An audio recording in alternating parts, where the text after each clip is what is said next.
আজকে তোমাদের জন্য নিয়ে চলে এসেছি অনেকের একটি অজানা তথ্য যে পৃথিবীতে যে আমরা দেখতে পাচ্ছি পৃথিবীতে যে বিভিন্ন জলবায়ুর পরিবর্তন হচ্ছে, আমাদের বিশ্ব উষ্ণায়ন হচ্ছে। অ্যাকচুয়ালি আমাদের এই জলবায়ুর পরিবর্তন কবে থেকে হয়েছিল সেটা আজকে জানবো। না, পৃথিবীতে এই জলবায়ুর পরিবর্তন আমাদের শুরু হয়েছিল শিল্প বিপ্লবের পর থেকে। শিল্প বিপ্লবের পর থেকে 1800 দশকের পর থেকে, ঠিক আছে। এই কেন পৃথিবীতে জলবায়ু পরিবর্তন হয়েছিল?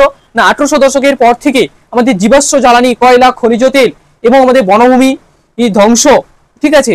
আর এছাড়াও রয়েছে মানুষের অনিয়ন্ত্রিত ভাবে যে আমাদের কার্যকলাপ এবং শিল্পকর্মের জন্য আমাদের শিল্পের যে কলকারখানার ধোঁয়া যে নির্গত এবং আমাদের সেই সেই গ্যাসগুলো আমাদের বায়ুমণ্ডলে উষ্ণতা বৃদ্ধি করে, আর যেটা আমাদের গ্রিন হাউস গ্যাস নামে পরিচিত। বিশেষ করে আমাদের কার্বন ডাইঅক্সাইড, কার্বন মনোক্সাইড, মানে এই ধরনের গ্যাসগুলো আমাদের পৃথিবীতে আমাদের জলবায়ুর পরিবর্তন অর্থাৎ আমাদের বিশ্ব উষ্ণায়ন ঘটাতে আমাদের সাহায্য করে।